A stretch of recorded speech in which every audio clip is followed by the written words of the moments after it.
শহরের সবচেয়ে বিলাসবহুল ব্যাংক শাখায় এটি একটি সাধারণ সকাল ছিল, যতক্ষণ না ৬৮ বছর বয়সী একজন কৃষক দরজার ভেতর দিয়ে ভেতরে আসলেন। ফ্যাকাশে হয়ে যাওয়া পাগড়ি, পুরনো কুর্তা, ধুলো মাখা স্যান্ডেল। বলবন্ত সিং সেই ঝকঝকে পরিবেশে পুরোপুরি বেমানান লাগছিলেন। যখন তিনি আরসিএসকে ২৬ কোটি টাকা ট্রান্সফার করার কথা বললেন, তখন পুরো শাখা থমকে গেল এবং ম্যানেজারের নিষ্ঠুর হাসি হলরুমে প্রতিধ্বনিত হতে লাগল। যদি আপনার কাছে ব্যালেন্স থাকে তবে আমি আপনাকে দ্বিগুণ অর্থ দেব। কিন্তু আদিত্য জানতেন না যে তিনি কার সাথে পাঙ্গা নিচ্ছেন, এবং কেউ আশাও করেনি যে এরপর কি হতে চলেছে। বলবন্ত সিং ক্ষেতের কাজ করে শক্ত হয়ে যাওয়া হাতে ব্যাংকের কাছের দরজা ঠেললেন। ভেতরের ঠান্ডা এয়ার কন্ডিশনার দিল্লির সেই গরমের ঠিক বিপরীত ছিল, যা তখনও তার সাধারণ পোশাকের গায়ে লেগেছিল। ৬৮ বছর বয়সে তিনি সেই বৃহস্পতিবার সকালে খুব ভোরে জেগে উঠেছিলেন, যেমনটা তিনি গত ৫০ বছর ধরে সবসময় করে আসছিলেন। তিনি চা খেলেন, চারণভূমিতে মোষদের দেখলেন এবং সিদ্ধান্ত নিলেন যে এই ব্যাংকের ব্যাপারটা ব্যক্তিগতভাবে সমাধান করার সময় এসে গিয়েছে। সাধারণ পাগড়ি তার সাদা চুল ঢেকে রেখেছিল। ফ্যাকাশে কুর্তা তার সততার সাথে করা বছরের পর বছরের পরিশ্রমের পরিচয় দিচ্ছিল, এবং ধুলোমাখা স্যান্ডেলে তখনও পাঞ্জাবে তার ক্ষেতের লাল মাটির অবশিষ্টাংশ লেগেছিল। কবজিতে একটি সাধারণ প্লাস্টিকের ঘড়ি ছিল, সেটাই যেটা তিনি গত ২০ বছর ধরে পরে আসছিলেন। তার মধ্যে আভিজাত্যের কোনো ছিটেফোঁটা ছিল না, কোনো কিছুই শক্তির ইঙ্গিত দিচ্ছিল না। তিনি ঠিক তেমনভাবেই থাকতে পছন্দ করতেন যেমনটা তিনি ছিলেন, একজন সাধারণ মানুষ। যখন বলবন্ত সেখান দিয়ে যাচ্ছিলেন, তখন ব্যাংকের অন্যান্য গ্রাহকরা, যারা সবাই দামি আনুষ্ঠানিক পোশাকে ছিলেন, তারা সহজাতভাবেই পিছিয়ে গেলেন। উঁচু হিল জুতো পরা মহিলারা ব্র্যান্ডেড ব্যাগের আগালে ফিসফিস করছিলেন।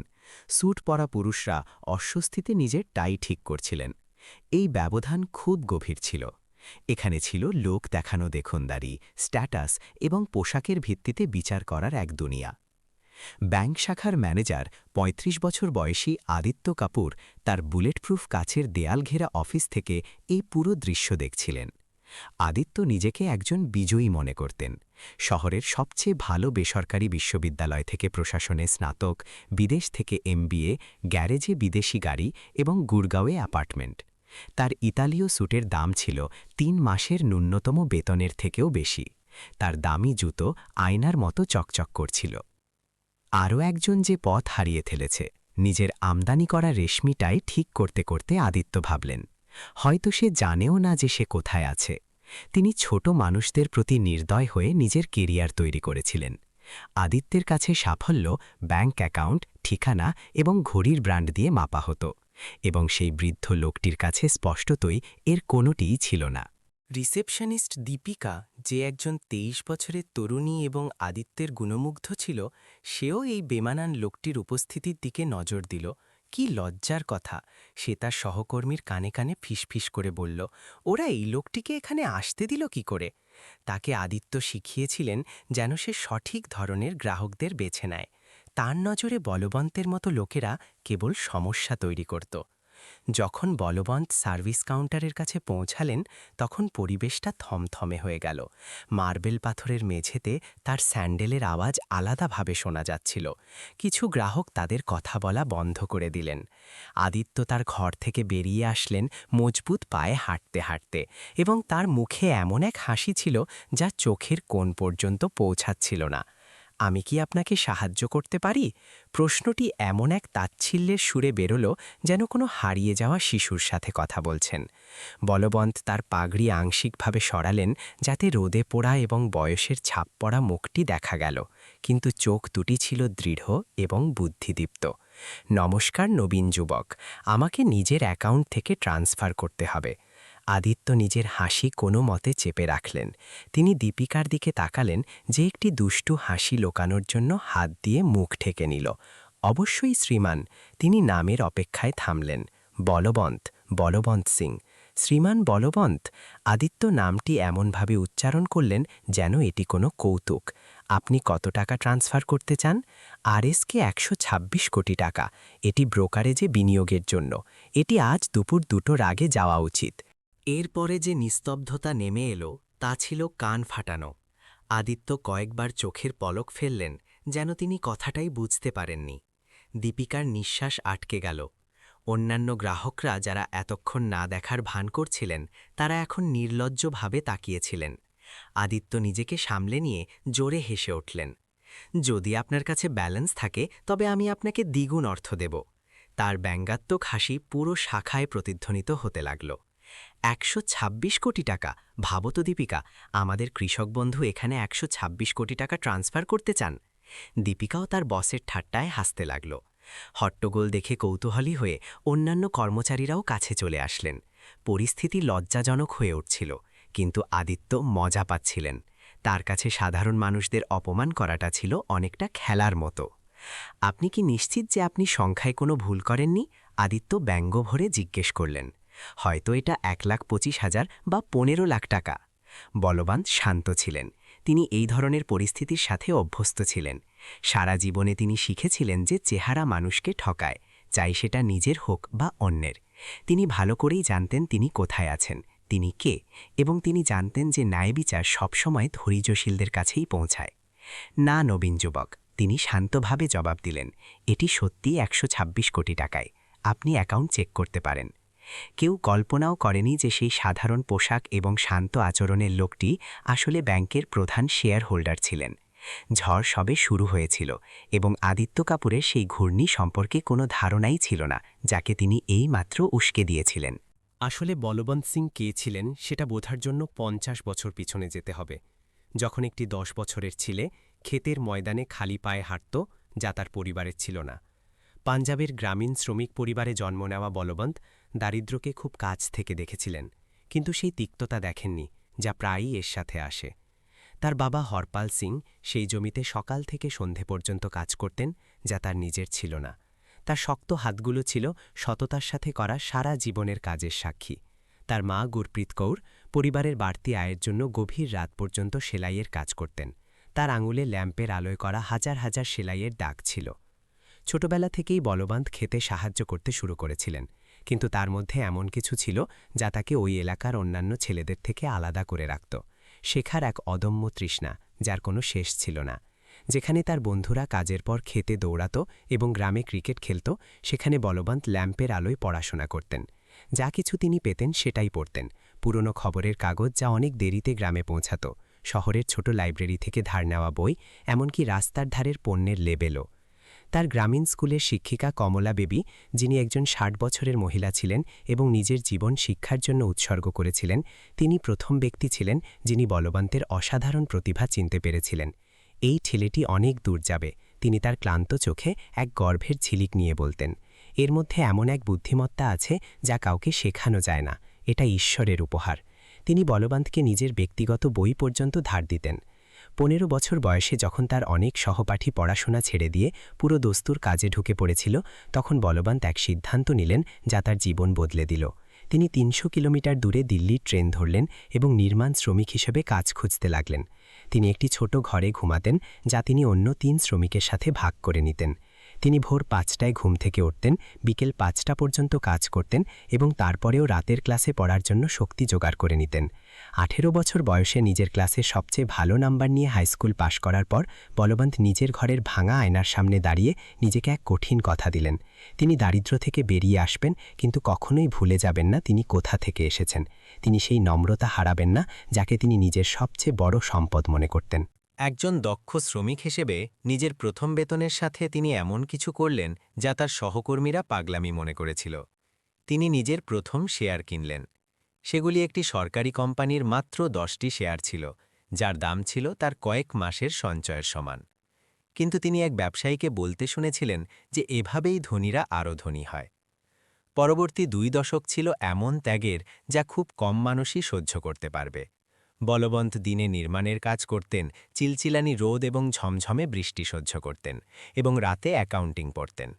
প্রায় রাত ১১টায় বাড়ি ফিরতেন, শুধুমাত্র বই খোলার জন্য এবং রাত ১টা পর্যন্ত পড়ার জন্য।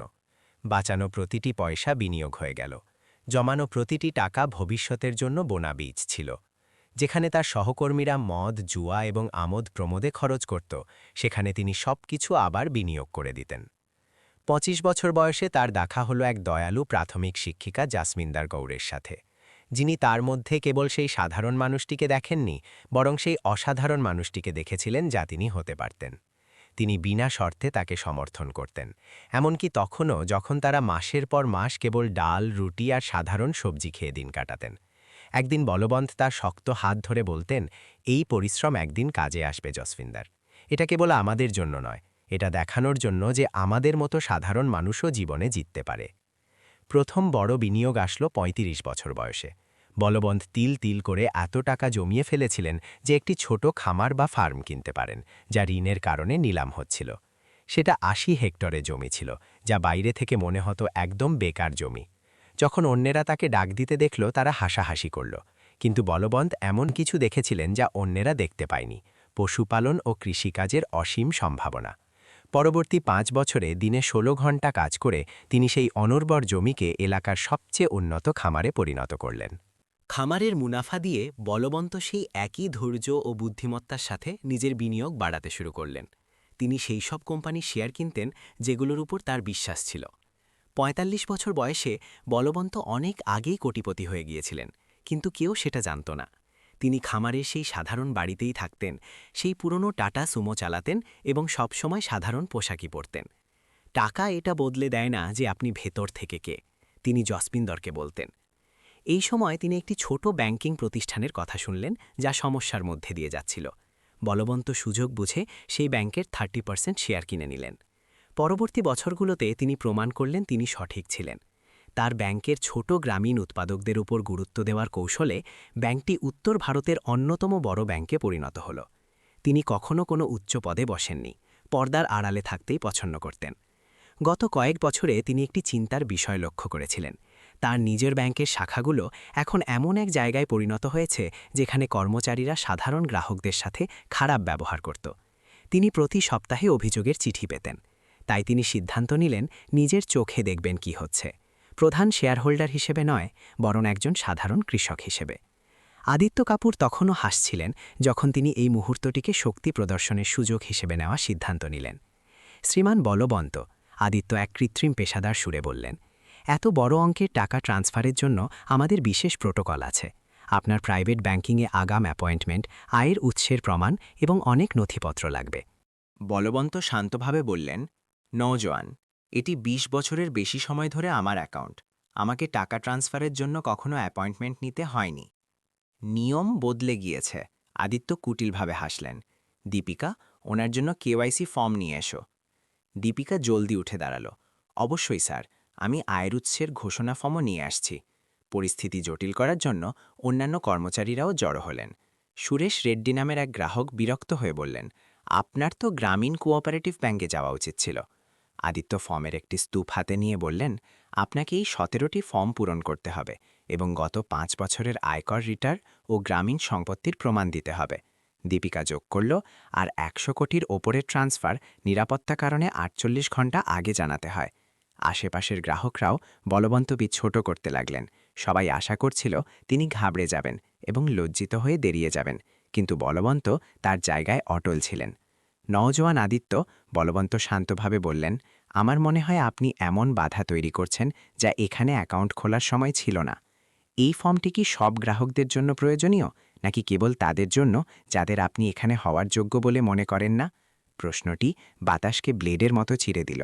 আদিত্য এক মুহূর্তের জন্য অস্বস্তি বোধ করল, কিন্তু সে দ্রুতই নিজের অহংকার ফিরে পেল। এটি মানব প্রক্রিয়া, শ্রীমান বলবন্ত। যদি আপনার নিয়মিতভাবে উচ্চ মূল্যের লেনদেন হতো, তবে আপনি আগে থেকেই প্রোটোকল জানতেন। কত অদ্ভুত ব্যাপার!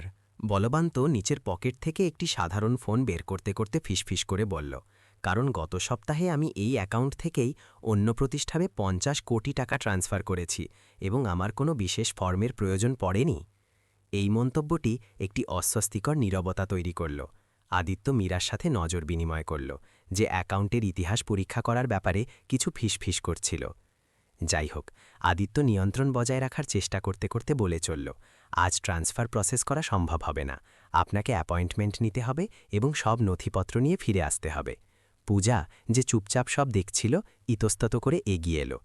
ক্ষমা করবেন শ্রীমান আদিত্য, কিন্তু যদি শ্রীমানের আগে থেকেই উচ্চ লেনদেনের ইতিহাস থাকে, তবে কি কোনো ব্যতিক্রম করা সম্ভব হবে না? পূজা। আদিত্যের গলার স্বর একটি সতর্ক বার্তার মতো শোনাল। এখানে সবাই নিজের কাজ দেখে, প্রোটোকল পালন করার জন্যই বানানো হয়েছে। বলবান্ত নিজের ফোন রাখল এবং শাখার চারপাশটা দেখল। সে সেই কর্মচারীদের দেখল যারা অস্তিত্বহীন নিয়মের পেছনে লুকিয়েছিল, সেই গ্রাহকদের দেখল যারা অধিক আরামদায়ক কোলে জন্ম নেওয়ার কারণে নিজেদের শ্রেষ্ঠ মনে করছিল, এবং এমন একটি ব্যবস্থা দেখল যা মানক প্যাটার্নে ফিট না হওয়া মানুষদের অপমানিত করার জন্য তৈরি করা হয়েছিল। আমি বুঝতে পেরেছি, বলবান্ত শেষ পর্যন্ত বলল। আপনি আজ আমার ট্রান্সফার প্রসেস করতে চান না, ঠিক আছে, কিন্তু আমি আঞ্চলিক পরিচালক রিজিনাল ডিরেক্টরের সাথে কথা বলতে চাই। আদিত্য সন্তুষ্টির সাথে হাসল। আঞ্চলিক পরিচালক একটি বাইরের মিটিংয়ে আছেন, কিন্তু আমি আপনার মেসেজ লিখে নিতে পারি। লেখার দরকার নেই, বলবান্ত একই শান্তস্বরে উত্তর দিল। আমি অপেক্ষা করব। আর তখন বলবান্ত এমন কিছু করল যা কেউ আশা করেনি। সে ভিআইপি অঞ্চলের একটি চেয়ারে বসে পড়ল এবং পায়ের ওপর পা তুলে দিল। স্পষ্টতই যতটা প্রয়োজন ততটা অপেক্ষা করার জন্য সে প্রস্তুত। যে পরিস্থিতিকে আদিত্য নিজের প্রোটোকল এবং আমলাতন্ত্র দিয়ে নিয়ন্ত্রণ করার কথা ভেবেছিল, তাতে হঠাৎ এমন একটি মাত্রা যুক্ত হল যার সে অনুমান করেনি। সেই সাধারণ কৃষক ভয় পাচ্ছিল না, বরং সে এমন আচরণ করছিল যেন সেখানে থাকার তার পূর্ণ অধিকার রয়েছে। এটি আদিত্যকে যে কোনো সরাসরি সংঘাতের চেয়ে বেশি বিরক্ত করছিল। যা একটি সাধারণ অপমানের প্রচেষ্টা হিসেবে শুরু হয়েছিল, তা এখন আদিত্যের জন্য অনেক বেশি বিপজ্জনক জিনিসে পরিণত হচ্ছিল। একটি পরিস্থিতি যা পুরোপুরি তার নিয়ন্ত্রণের বাইরে চলে যাচ্ছিল। বলবন্ত সিং ভিআইপি চেয়ারে আরামে বসেছিলেন, যেন তিনি সেই জায়গার মালিক। তিনি খেলাটিকে এমনভাবে বদলে দিয়েছিলেন যা কেউ আশা করেনি। শ্রীমান আদিত্য, মীরা ঘাবড়ে গিয়ে কাছে এসে ফিসফিস করে বলল, আমি ওনার অ্যাকাউন্টের ইতিহাস চেক করেছি। এতে প্রতি সপ্তাহে কোটি কোটি টাকার লেনদেন হয়। নিয়মিত ট্রান্সফার, বিনিয়োগ, উত্তোলন সবকিছু সঠিক আছে। আদিত্যর মনে হলো যেন তার পায়ের নিচ থেকে মাটি সরে গেল। যদি বলবান্তর সত্যি এমন ইতিহাস থেকে থাকে, তবে তার তৈরি করা সব প্রোটোকল তাই প্রমাণিত হলো যা সেগুলো আসলে ছিল, বিশুদ্ধ বৈষম্য। এটি হয়তো বিজনেস অ্যাকাউন্ট হবে।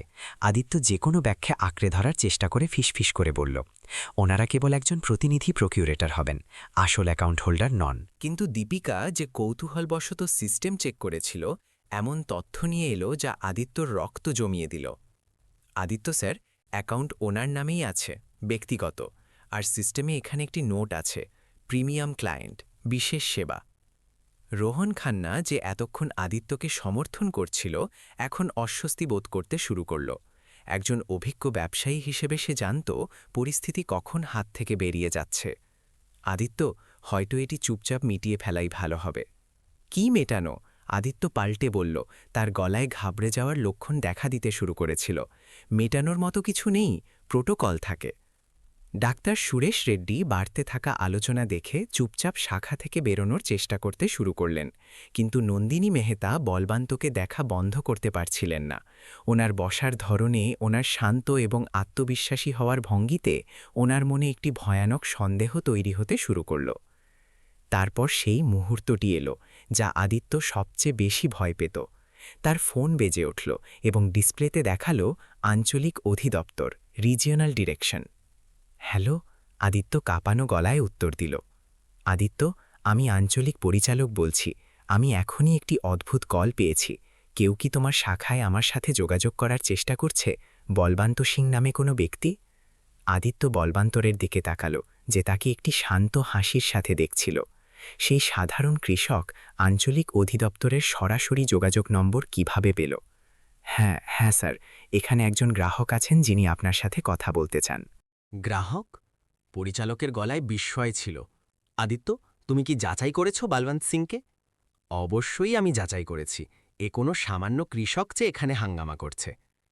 লাইনের ওপারে নীরবতা ছিল দীর্ঘ এবং ভারী।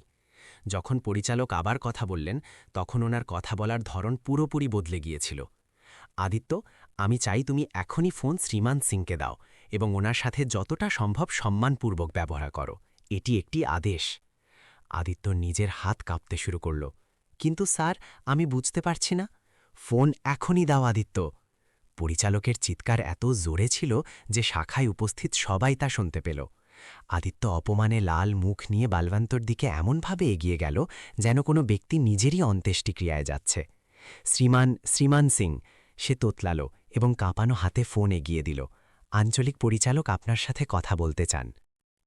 বালবন্ত শান্তভাবে ফোন নিল, যেন এটি পৃথিবীর সবচেয়ে স্বাভাবিক ব্যাপার।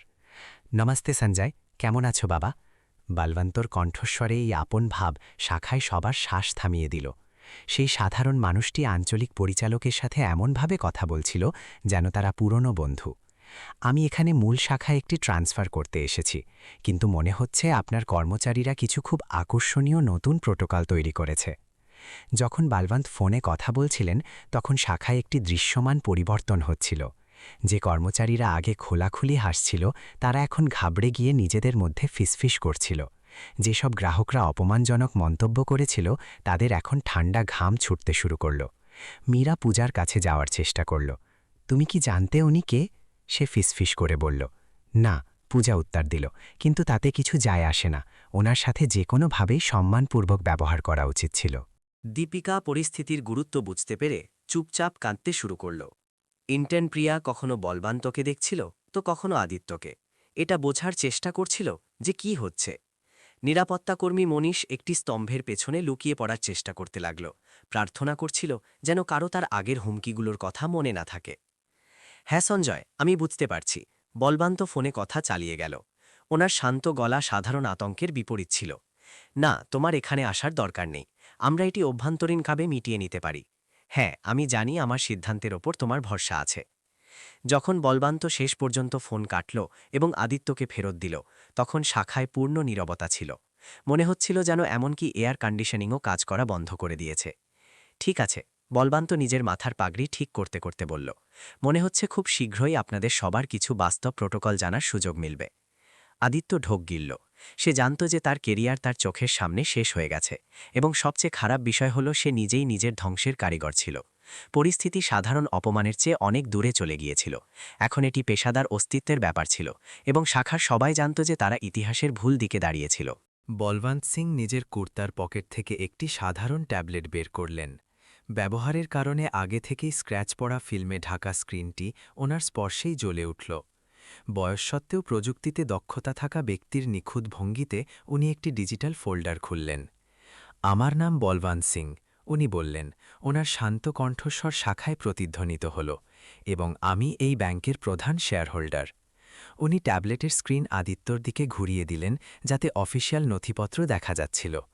ডিজিটাল শংসাপত্রের সাথে ইলেকট্রনিক নামা, পাওয়ার অফ অ্যাটর্নি, প্রমাণিত শেয়ারহোল্ডিং এবং অডিট করা বিবরণ সবকিছু যথারীতি স্ট্যাম্প এবং ডিজিটালভাবে স্বাক্ষরিত ছিল।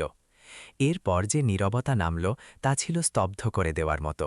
মনে হল সময় থেমে গেছে, যেন বাতাস নিজেই জমে গেছে। আদিত্য কাপুর নিজের পা দুর্বল হয়ে যেতে অনুভব করল। দীপিকার মুখ দিয়ে দমানো চিৎকার বেরিয়ে গেল। মীরা কাগজের মতো সাদা হয়ে গেল। রোহন খান্না অনুভব করল তার মুখ সঙ্গে সঙ্গে শুকিয়ে গেছে। এ সম্ভব নয়, আদিত্য তোতলাল। তার হাত কাঁপছিল, কারণ সে বারবার ট্যাবলেটের স্ক্রিন এবং কম্পিউটারের দিকে তাকাচ্ছিল, যেখানে বলবান্তর অ্যাকাউন্টে কোটি কোটি টাকা দেখা যাচ্ছিল। ব্যাংকের ৩৩% শেয়ার, বলবন্ত শান্তভাবে বোঝাল। ২৩ বছরের বিনিয়োগের সময়কালে অর্জিত। নন্দিনী মেহতার মনে হল ওনার পায়ের নিচ থেকে মাটি সরে গেছে। ওনার গয়নাগুলো সেই মানুষটির সামনে হঠাৎ সস্তা নকল গয়নার মতো লাগতে শুরু করল, যাকে উনি কয়েক মিনিট আগে গিয়েও বলেছিলেন। ড সুরেশ রেড্ডি, যিনি শিক্ষা এবং সামাজিক শ্রেণীবিন্যাস নিয়ে দর্শন ঝেড়েছিলেন, উনি সেই শব্দগুলো গিলে ফেলার চেষ্টা করলেন যা উনি এত বিশেষ সাথে উগড়েছিলেন। শ্রীমান সিং। আদিত্য নিজের মেজাজ ফিরে পাওয়ার চেষ্টা করল, কিন্তু তার গলা কাঁপছিল এবং ভেঙে যাচ্ছিল। আমি জানতাম না, আমাকে কেউ বলেনি। তোমাকে কেউ বলেনি, কারণ আমি চাইনি তারা জানুক। বলবান্ত নথিগুলো একই শান্তিতে রাখতে রাখতে উত্তর দিল, যে শান্তিতে উনি সেগুলো দেখিয়েছিলেন। গত ৬ মাসে আমি আমাদের শাখাগুলোতে পরিষেবা নিয়ে অভিযোগের ৮৪৭টি চিঠি পেয়েছি। সাধারণ মানুষের সাথে খারাপ ব্যবহার করা হচ্ছে, ছোট উদ্যোক্তাদের নিচু করা হচ্ছে, বয়স্কদের অবহেলা করা হচ্ছে। উনি থামলেন, শাখার চারপাশটা দেখলেন। ওনার চোখ প্রত্যেক সেই ব্যক্তির উপর গেল যারা অপমানে অংশ নিয়েছিল। আমি ব্যক্তিগতভাবে এটি দেখার জন্য আসার সিদ্ধান্ত নিলাম যে আমার কর্মচারীরা সেই গ্রাহকদের সাথে কেমন ব্যবহার করে যাদের সম্মান এবং মনোযোগের সবচেয়ে বেশি প্রয়োজন। পূজা, একমাত্র কর্মচারী যে বলবান্তর পক্ষ নিয়েছিল, সে অবাক হয়ে গেল। সে অজান্তেই ব্যাংকের প্রধান শেয়ারহোল্ডারের পক্ষ নিয়েছিল, কিন্তু তার কোনো অনুশোচনা ছিল না। সে তাই করেছিল যা সঠিক ছিল। শ্রীমান সিং রোহন খান্না কাছে আসার চেষ্টা করল। তার আগের অহংকার শোচনীয় চাটুকারিতায় পরিণত হয়েছিল। আমি তো কেবল মজা করছিলাম, আমার উদ্দেশ্য আপনার অসম্মান করার ছিল না। বলবন্ত তাকে সেই চোখ দিয়ে দেখলেন যা দাশকের পর দাশক লড়াই ও বিজয় দেখেছে। শ্রীমান রোহন, আপনি আমার অসম্মান করেননি, আপনি নিজের অসম্মান করেছেন। একজন ব্যক্তি যে অন্যদের তাদের পোশাক দিয়ে বিচার করে, সে এমন একজন ব্যক্তি যে জীবন সম্পর্কে কিছুই শেখেনি। নিরাপত্তাকর্মী মনীষ অন্য কর্মচারীদের পেছনে লুকানোর চেষ্টা করল, প্রার্থনা করছিল যেন বলবন্তর তার হুমকির কথা মনে না থাকে। তরুণ আদিত্য, বলবন্ত চালিয়ে গেল, নিজের মনোযোগ সেই ম্যানেজারের দিকে দিল যে এখন ভীষণভাবে ঘামছিল। এই ব্যাংক তৈরি করার এই সব বছরগুলোতে আমি সবসময় স্বপ্ন দেখতাম যে এটি এমন একটি জায়গা হবে যেখানে যে কেউ আসতে পারবে এবং তার সাথে সম্মানপূর্বক ব্যবহার করা হবে। এমন একটি জায়গা যেখানে আমার মতো কৃষক, একজন রাজমিস্ত্রি, একজন অবসরপ্রাপ্ত ব্যক্তি, একজন গৃহকর্মী, যে কেউ সম্মানের সাথে গৃহীত হবে। আদিত্য ডাঙায় তোলা মাছের মতো কয়েকবার নিজের মুখ খুলল এবং বন্ধ করল, কিন্তু কোনো শব্দ বের হল না। তার পুরো ক্যারিয়ার তার চোখের সামনে স্লো মোশন ফিল্মের মতো ঘুরছিল। কিন্তু আজ আমি এখানে কি পেলাম? বলবন্ত সত্যিকারের দুঃখের সাথে মাথা নাড়ল। আমি এমন কর্মচারী পেলাম যারা ভুলে গেছে যে সেবা করার অর্থ কী, যারা কাজের পদকে নৈতিক শ্রেষ্ঠত্ব ভেবে বসে থাকে, যারা গ্রাহকদের সাথে শত্রুর মতো বা বিনোদনের বস্তুর মতো ব্যবহার করে। নন্দিনী মেহতা ফিসফিস করে ক্ষমা চাওয়ার চেষ্টা করলেন, কিন্তু বলবন্ত ধীরে হাত তুলে দিলেন। ম্যাডাম, আপনাকে আমার কাছে ক্ষমা চাওয়ার দরকার নেই। আপনাকে সেই ব্যক্তির কাছে ক্ষমা চাওয়ার দরকার আছে যে আপনি হয়ে গেছেন। আপনাকে আয়নায় দেখার দরকার আছে এবং নিজেকে জিজ্ঞেস করা উচিত যে আপনি কি সত্যি সেই ব্যক্তি হতে চান। ডাক্তার সুরেশ, যিনি শিক্ষা নিয়ে কথা বলেছিলেন, নিজেকে একটি পিঁপড়ের চেয়েও ছোট মনে করতে শুরু করলেন। ওনার সব কথিত বৌদ্ধিক শ্রেষ্ঠত্ব বিশুদ্ধ অজ্ঞতা প্রমাণিত হল। জানেন আমাকে সবচেয়ে বেশি কষ্ট কোন বিষয়টিতে দেয়? বলবন্ত চালিয়ে গেল। ওনার গলা গভীর বিষাদে ভরা ছিল। তা হলো এই যে, লোক দেখানো অন্ধত্বের কারণে আপনারা অসাধারণ সব মানুষের সাথে দেখা করার সুযোগ হারিয়েছেন। আপনারা কত বিশেষ গ্রাহকদের সাথে খারাপ ব্যবহার করেছেন। আপনারা কত অনুপ্রেরণামূলক গল্পকে উপেক্ষা করেছেন। আপনারা কত জীবনের শিক্ষা নষ্ট করেছেন। ইন্টার্ন প্রিয়া চুপচাপ কাঁদতে শুরু করল। সে তরুণী ছিল, এখনও বদলানোর শেখার এবং একজন ভালো মানুষ হওয়ার সময় ছিল। শ্রীমান আদিত্য, বুলবন্তর গলা এখন আরও বেশি দৃঢ় ছিল। আপনি আমাকে জিজ্ঞেস করেছিলেন যে আমি কে, এটা বলার যে পূজাকে বরখাস্ত করা হয়নি। তো এই ব্যাংকের প্রধান শেয়ার হোল্ডার হিসেবে আমার সেই অধিকার আছে এবং আমি এর চেয়েও এগিয়ে যাচ্ছি। পূজাকে আঞ্চলিক ব্যবস্থাপক, রিজনাল ম্যানেজার হিসেবে পদোন্নতি দেওয়া হবে। পূজা নিজের পা টলমল করতে অনুভব করল। সে কোনো পুরস্কারের আশা না করেই তাই করেছিল, যা সঠিক ছিল, এবং এখন সে এমনভাবে শীত ভেতে পাচ্ছিল যার কথা সে কখনো কল্পনাও করেনি। যেখানে আপনার কথা, বুলবন্ত সরাসরি আদিত্যর দিকে দেখল। এই ব্যাংকে আপনার পরিষেবা এই মুহূর্ত থেকেই সমাপ্ত করা হচ্ছে। প্রতিশোধের স্পৃহা থেকে নয়, বরং এজন্যে যে একজন নেতাকে উদাহরণ হওয়া উচিত। আর আজ আপনি যে উদাহরণ দিয়েছেন তা সেই মূল্যবোধের সাথে মেলে না যা এই ব্যাংক প্রতিনিধিত্ব করে। আদিত্য পাশের একটি চেয়ারে বসে পড়ল। বাস্তবতার বোঝা অবশেষে তাকে পুরোপুরি অনুভব করাল। কয়েক মিনিটের মধ্যেই সে নিজের চাকরি, প্রতিষ্ঠা এবং বিশ্বাস হারিয়ে ফেলেছিল, সবকিছু তার অহংকার এবং কুসংস্কারের কারণে। মীরা, বুলবন্ত চালিয়ে গেল, আপনাকেও পরিষেবা থেকে অব্যাহতি দেওয়া হচ্ছে। একজন সুপারভাইজার যে অপমানে অংশ নেয় এবং তাকে প্রশ্রয় দেয়, আমাদের টিমে তার কোনো জায়গা নেই। পুরো শাখা সদমার মধ্যে ছিল। ধনী গ্রাহকরা জানতে পারল যে তারা সেই ব্যাংকের সবচেয়ে শক্তিশালী ব্যক্তির অপমান করেছে। যে কর্মচারীরা হেসেছিলেন এবং মজা উড়িয়েছিলেন, তারা এখন নিজেদের চাকরি এবং সম্মানের জন্য ভয় পাচ্ছিলেন। কিন্তু বলবন্ত সিং, ফ্যাকাশে পাগড়ি এবং সাধারণ পোশাক পরিহিত সেই সিধে সাদা মানুষটির কাজ এখনও শেষ হয়নি। এখনও শেখানোর জন্য শিক্ষা এবং প্রয়োগ করার জন্য পরিবর্তন বাকি ছিল। ন্যায় বিচার করা হচ্ছিল, কিন্তু এমন এক উপায়ে যার কেউ আশা করেনি। মর্যাদা, বুদ্ধিমত্তা এবং সেই শান্তির সাথে যা কেবল তারাই পায় যারা জীবনের গুরুত্বপূর্ণ বিষয়গুলোর প্রকৃত মূল্য জানে। বলবান্তর প্রকাশের পর যে বিশৃঙ্খলা দেখা দিল তা তাসের ঘরকে স্লো মোশনে ভেঙে পড়তে দেখার মতো ছিল। আদিত্য কাপুর, যে কয়েক মিনিট আগে শাখার রাজা ছিল, এখন নিজের মুখ হাতে লুকিয়ে চেয়ারে বসেছিল এবং বারবার বিড়বিড় করছিল, এটি সত্যি হতে পারে না। যে ব্যক্তি অন্যদের অপমানের ওপর নিজের পরিচয় বানিয়েছিল, সে সবচেয়ে খারাপ উপায়ে এটা জানল যে জীবনে নম্রতা শেখানোর একটি অনন্য ধরন থাকে। দীপিকা, সেই রিসেপশনিস্ট যে এত ঘৃণার সাথে হেসেছিল, এখন বলবান্তর কাছে যাওয়ার আপ্রাণ চেষ্টা করছিল। শ্রীমান সিং, দয়া করে, আমি জানতাম না, যদি আমি জানতাম তবে আমি কখনো। তার শব্দগুলো জড়িয়ে যাচ্ছিল এবং মাঝে মাঝে হতাশার ফুপিয়ে ওঠা শব্দ আসছিল। 23 বছরের যুবতী, যে আদিত্যকে নিজের গুরু মানত, এখন নিজের পেশাদার দুনিয়াকে নিজের চোখের সামনে ভেঙে পড়তে দেখছিল।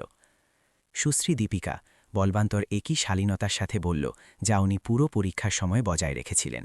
প্রশ্ন এটি নয় যে যদি আপনি জানতেন আমি কে, তবে আপনি কি করতেন। প্রশ্ন এটি হল, আপনি সেই ব্যক্তির সাথে খারাপ ব্যবহার কেন করলেন যাকে আপনি জানতেনই না। সম্মান কোনো ব্যক্তির ব্যাংক অ্যাকাউন্টের ওপর নির্ভর করা উচিত নয়। মীরা নিজের চাকরি বাঁচানোর জন্য শেষ চাল চালল। শ্রীমান সিং, আমার লালন পালন করার জন্য 3টি বাচ্চা আছে, দয়া করে আমাকে দ্বিতীয় সুযোগ দিন, আমি বদলে যেতে পারি। তার চোখের জল সত্যি ছিল। বেকারত্বের ভয় তার অহংকারকে সেভাবেই ভেঙে দিয়েছিল, যেভাবে হাতুড়ি কাচকে ভেঙে দেয়। রোহন খান্না সেই ব্যবসায়ী যে সেই সব মানুষের উপর দর্শন ঝেড়েছিল যারা নিজেদের জায়গা জানে না, এখন কাগজের মতো ফ্যাকাশে হয়ে গিয়েছিল। তার ডিলারশিপ চলার জন্য ব্যাংকের ফাইন্যান্সের ওপর নির্ভর করত। তার মাথায় সে দ্রুত হিসাব কষছিল যে কতগুলো চুক্তি বাতিল হতে পারে, এবং যখন এই গল্প দিল্লিতে ছড়াবে তখন কত গ্রাহক পালিয়ে যেতে পারে। মিস্টার সিং, তিনি চেষ্টা করলেন। তার গলা কাঁপছিল। এই সবটাই একটা ভুল বোঝাবুঝি ছিল। আমার মনে আপনার এবং ব্যাংকের প্রতি অনেক শ্রদ্ধা আছে। মিস্টার রোহান বলবন তাকে আলতো করে মাঝপথে থামিয়ে দিলেন। যখন আপনি ভাবতেন যে আমি শুধু একজন গরিব কৃষক, তখন আপনি আমাকে সম্মান করতেন না। আমি এখন এটা কিভাবে মেনে নেব যে আপনি আমাকে সম্মান করছেন যখন আপনি জানতে পারলেন যে আমি ধনী? নন্দিনী মেহতা, সেই সোশ্যালিস্ট যিনি সামাজিক স্তরবিন্যাস নিয়ে বড় বড় কথা বলছিলেন, তিনি পুরোপুরি ঘাবড়ে গিয়েছিলেন। দিল্লির সমাজে তার অবস্থান পুরোপুরি প্রভাবশালী ব্যক্তিদের সাথে তার সম্পর্কের নেটওয়ার্কের ওপর নির্ভর করত। এই অঞ্চলের সবচেয়ে বড় ব্যাংকের প্রধান শেয়ারহোল্ডারকে অপমান করা ছিল এক প্রকার সামাজিক আত্মহত্যার মতো। এটা একটা ভয়ানক ভুল ছিল। তিনি ঘাবড়ে গিয়ে হাত নাড়াতে নাড়াতে বললেন, তার গয়নাগুলো কাঁপছিল, আমি একটা কঠিন সময়ের মধ্যে দিয়ে যাচ্ছি, আমি নিজের নিয়ন্ত্রণে ছিলাম না। ডাক্তার সুরেশ রেড্ডি, যিনি শিক্ষা এবং সামাজিক শ্রেণী নিয়ে ভাষণ দিয়েছিলেন, তিনি এক লজ্জাজনক নীরবতায় ছিলেন। একজন সম্মানিত ডাক্তার হিসেবে তিনি জানতেন যে এই খবর শহরের সামাজিক মহলে দাবানলের মতো ছড়িয়ে পড়বে। কয়েক দশকে গড়ে তোলা তার সম্মান 15 মিনিটের অহংকারের কারণে নষ্ট হয়ে গিয়েছিল। কিন্তু সেই মনীষ যে নিরাপত্তারক্ষী ছিল, তার প্রতিক্রিয়া ছিল সবচেয়ে নাটকীয়। সেই বিশাল দেহী এবং ভয়ঙ্কর লোকটি, যে বলবন্তকে শাখা থেকে বের করে দেওয়ার জন্য নিজের সেবা দেওয়ার প্রস্তাব দিয়েছিল, সে এখন একটি শিশুর মতো কাঁদছিল। মিস্টার সিং, আমি শুধু আমার কাজ করছিলাম। মিস্টার আদিত্য আদেশ দিয়েছিলেন, আমি আপনার বিরুদ্ধে কখনো কিছু করতাম না। তার হঠাৎ জেগে ওঠা ভক্তি ততটাই করুণ ছিল যতটা তার আগের অহংকার ছিল ঘৃণ্য। পূজাই হট্টগোলের মধ্যে তখনও স্তব্ধ হয়েছিল। অপ্রত্যাশিত পদোন্নতির কথা তখনও তার মাথায় পুরোপুরি বসেনি। সে নীতির ভিত্তিতে একজন গ্রাহককে রক্ষা করেছিল, এর ফলাফল কী হবে তা না ভেবেই। এখন সে শাখার আমূল পরিবর্তনের কেন্দ্রে ছিল।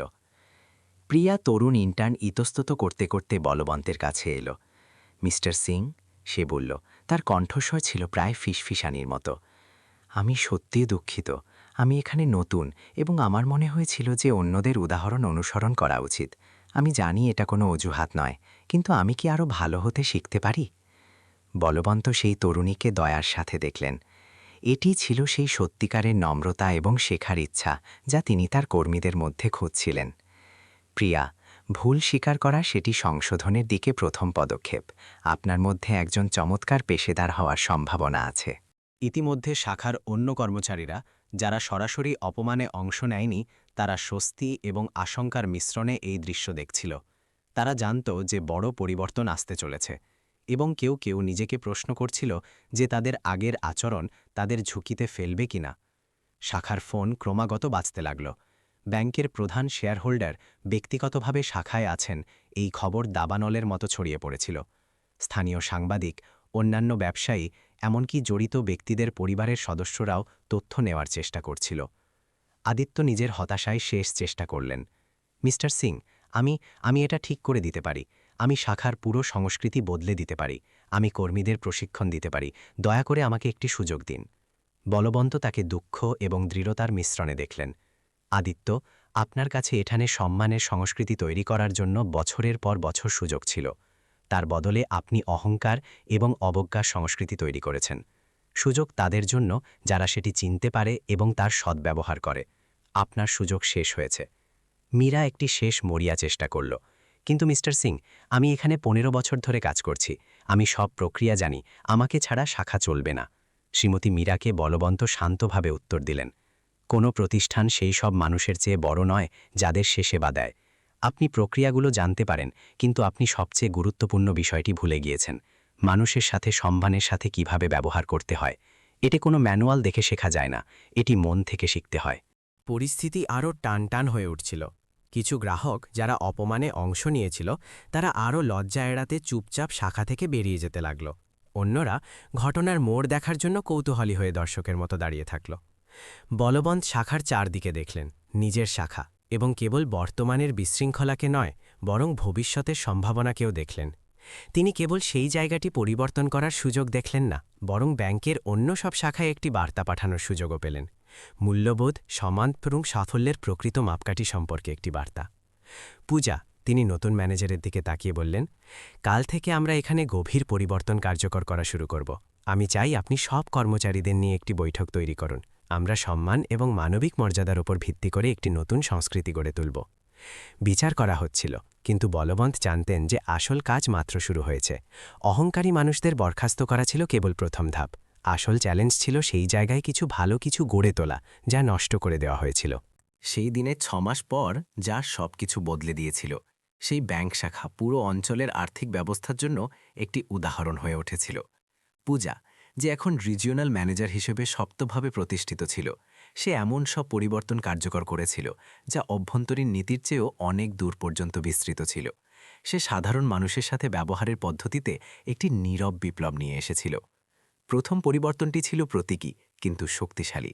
শাখার প্রবেশপথেই হিন্দি এবং ইংরেজিতে একটি ছোট কিন্তু স্পষ্ট ফলক লাগানো ছিল, এখানে প্রতিটি মানুষের স্বাগত, তার পোশাক, পেশা বা সামাজিক অবস্থান যাই হোক না কেন। এটি কেবল সাজসজ্জা ছিল না, এটি ছিল একটি অঙ্গীকার যা সব কর্মচারী মন থেকে গ্রহণ করেছিল।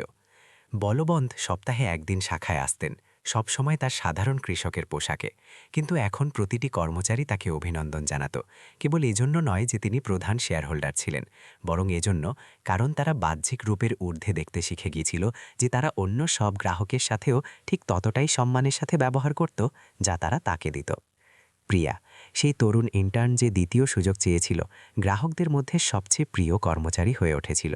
তার পরিবর্তন ছিল পূর্ণাঙ্গ। একজন নিরাপত্তাহীন তরুণী থেকে যে খারাপ উদাহরণ অনুসরণ করত, সে একজন আত্মবিশ্বাসী পেশাদার হয়ে উঠেছিল যে ইতিবাচক উদাহরণ তৈরি করত। আমি শিখেছি যে সম্মান সেটা নয় যা আমরা কেবল তাদের দিই যারা আমাদের বিনিময়ে কিছু দিতে পারে। সে প্রায় নতুন দর্শনার্থীদের বলতো, সম্মান হলো সেটা যা আমরা দিই কারণ আমরা সভ্য মানুষ। তবে আদিত্য কাপুরের গল্প অন্য মোড় নিল। বরখাস্ত হবার পর তিনি কয়েক সপ্তাহ গভীর বিষণ্ণতায় ছিলেন। তার অহংকারের মাসুল কেবল তার চাকরি ছিল না, বরং তার পরিবার এবং বন্ধুদের বিশ্বাসও ছিল। স্ত্রী তাকে ছেড়ে সন্তানদের নিয়ে চলে গেল, বন্ধুরা দূরে সরে গেল।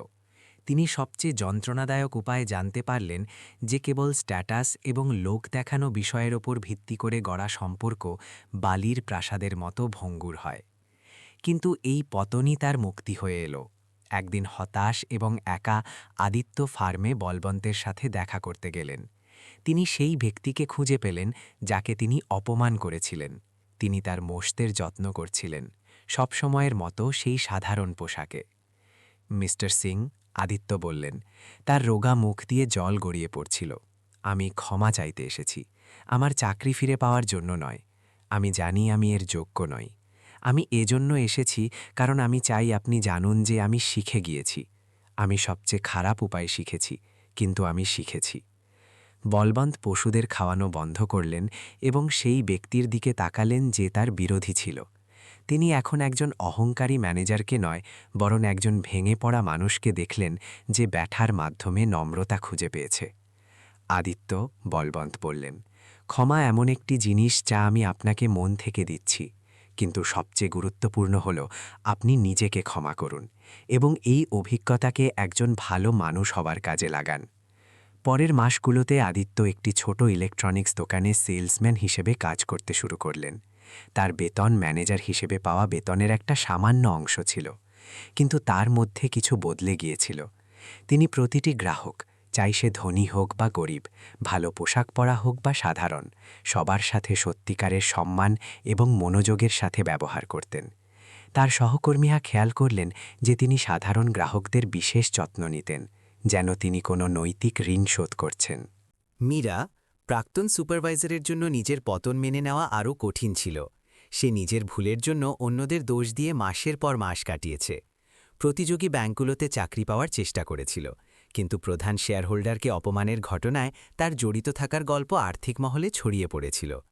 যখন শেষ পর্যন্ত সে একটি ছোট সমবায় সমিতিতে ক্যাশিয়ার হিসেবে কাজ পেল, তখন তার বুঝতে প্রায় 1 বছর সময় লাগল যে নম্রতা কোনো অপমান নয়, সেটিই ছিল মুক্তি।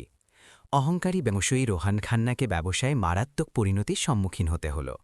অনেক গ্রাহক কেবল ব্যাংকের পাল্টা ব্যবস্থার ভয়েই নয়, বরং এজন্য চুক্তি বাতিল করে দিল, কারণ এই ঘটনা তার আসল চরিত্র প্রকাশ করে দিয়েছিল। তার ডিলারশিপ প্রায় দেউলিয়া হয়ে গেল এবং তাকে সেই কর্মচারীদের ছাঁটাই করতে বাধ্য হতে হল যাদের তিনি নিচু মনে করতেন। বিদ্রূপ কারও অজানা ছিল না। যে ব্যক্তি অন্যদের তাদের সামাজিক অবস্থানের ভিত্তিতে বিচার করেছিল, সে নিজেই অনুভব করল যে চোখের সামনে সব হারিয়ে যাওয়ার মানে কি। নন্দিনী মেহতা সমাজের ধাবের এক একঘরে হয়ে গেলেন। সেই বন্ধুরা যারা তার নিষ্ঠুর মন্তব্যে হাসত, এখন পার্টি এবং অনুষ্ঠানে তাকে এড়িয়ে চলত। সে দেখল যে তার সামাজিক অবস্থান তার কল্পনার চেয়েও অনেক বেশি ভঙ্গুর ছিল। একা এবং তক্ত হয়ে সে আশ্রম এবং অনাথাশ্রমে স্বেচ্ছাসেবীর কাজ করতে শুরু করল, দেখানোর জন্য নয়, বরং এজন্য কারণ নিজের মানবতার সাথে পুনরায় যুক্ত হওয়ার তার প্রয়োজন ছিল। ডাক্তার সুরেশ রেড্ডি সম্ভবত বেশি বয়স্ক এবং বুদ্ধিমান হওয়ার কারণে তিনি ছিলেন সেই ব্যক্তি যিনি এই শিক্ষাটি সবচেয়ে ভালো করে গ্রহণ করেছিলেন। তিনি ঘটনার কয়েক সপ্তাহ পর বলবন্তের সাথে দেখা করেন এবং বিশেষাধিকার, শিক্ষা এবং প্রকৃত বুদ্ধিমত্তা নিয়ে দীর্ঘ আলোচনা করেন। ডাক্তার সুরেশ বলবন্ত তাকে বলেছিলেন, একটি ডিগ্রি কাউকে একজন দক্ষ পেশাদার বানাতে পারে, কিন্তু কেবল নম্রতাই কাউকে বুদ্ধিমান মানুষ বানায়। সেই দিন থেকে ডাক্তার সুরেশ দরিদ্র পরিবারের বিনামূল্যে চিকিৎসা শুরু করলেন। তিনি জানলেন যে চিকিৎসা কেবল শরীর সুস্থ করার জন্য নয়, বরং মানুষের সাথে মর্যাদার সাথে ব্যবহার করার বিষয়েও। তবে সবচেয়ে সুন্দর পরিবর্তনটি হল পূজার সাথে। যে তরুণী নীতির কারণে একজন অপরিচিত মানুষকে রক্ষা করেছিল, সে দেখল যে সাহসের ছোট ছোট কাজ আমাদের চারপাশের পৃথিবীকে বদলে দিতে পারে।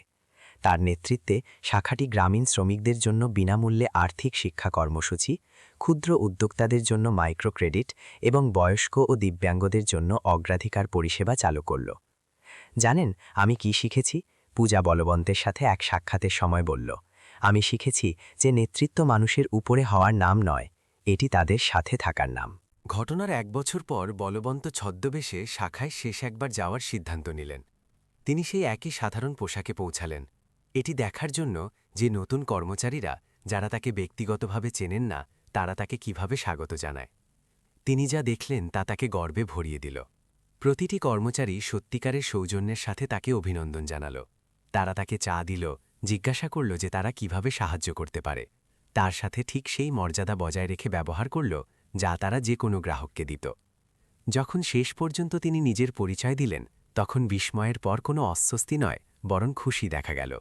তারা প্রধান শেয়ারহোল্ডারের সাথে ভালো ব্যবহার এজন্য করেনি কারণ তারা জানত তিনি কে, বরং এজন্য করেছিল কারণ তারা সব মানুষের সাথে ভালো ব্যবহার করতে শিখে গিয়েছিল। সেদিন রাতে নিজের ফার্মে ফিরে এসে বলবন্ত তারার নিচে চারপাইতে বসলেন। তার স্ত্রী জসবিন্দার কৌর তার জন্য চা নিয়ে এলেন এবং তার পাশে বসলেন। এটা কি সার্থক হয়েছে? তিনি জিজ্ঞাসা করলেন। বলবন্ত হাসলেন, সেই শান্ত হাসি যা পরিবর্তনের বীজ বুনেছিল। এটা সার্থকের চেয়েও অনেক বেশি কিছু ছিল। আমরা খুঁজে পেয়েছি যে পৃথিবী পরিবর্তন করা সম্ভব, একবারে একজন ব্যক্তি। আর কখনো কখনো শুধু এমন একজনের প্রয়োজন হয় যার এই দেখানোর সাহস থাকে যে রাজা উলঙ্গ। শিক্ষা নেওয়া হয়েছে, বিচার করা হয়েছে এবং সবচেয়ে গুরুত্বপূর্ণ বিষয়, জীবন বদলে গিয়েছে। কেবল সেই অহংকারী ব্যক্তিদের নয় যারা নম্রতা শিখেছে, বরং সেই নম্র ব্যক্তিদেরও যারা নিজেদের শক্তি চিনতে পেরেছে। এবং বলবন্ত সিং, ফিকে পাগড়ির সেই সাধারণ মানুষটি, প্রমাণ করে দিয়েছিলেন যে প্রকৃত সম্পদ টাকা দিয়ে মাপা যায় না, বরং অন্যকে উপরে তোলার এবং সবার জন্য একটি অধিক ন্যায়পূর্ণ ও সম্মানজনক পৃথিবী গড়ে তোলার ক্ষমতা দিয়ে মাপা যায়। এই গল্প আমাদের ভাবিয়ে তোলে যে কিভাবে আমরা প্রায় মানুষকে তখনই গুরুত্ব দিই যখন অনেক দেরি হয়ে গিয়েছে। যদি এই বার্তা আপনার হৃদয় ছুঁয়ে থাকে, তবে লাইক দিন এবং কমেন্টে লিখুন যে আপনি এই পরিস্থিতিতে কি করতেন। আপনার মতামত অন্যদের অনুপ্রেরণা করতে পারে।